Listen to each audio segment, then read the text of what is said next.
سورہ ملک بسم اللہ الرحمن الرحیم۔ شروع اللہ کا نام لے کر جو بڑا مہربان اور نہایت رحم کرنے والا ہے۔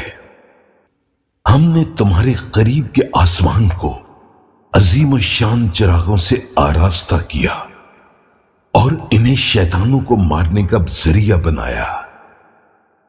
ان شیطانوں کے لیے ہم نے بھڑکتی آگ تیار کر رکھی ہے، اور جن لوگوں نے اپنے رب سے کفر کیا ان کے لیے جہنم کا عذاب ہے، اور وہ بہت ہی برا ٹھکانہ ہے۔ جب وہ اس میں پھینک دیے جائیں گے تو دوزخ کے دھاڑنے کی ہولناک آوازیں سنیں گے، اور وہ جوش کھا رہی ہوگی، گویا مارے جوش کے پھٹ پڑے گی۔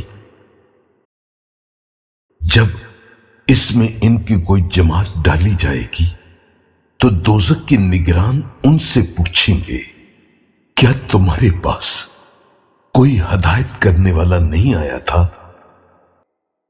صدق اللہ العظیم۔ بے شک میرے رب نے سچ کہا ہے۔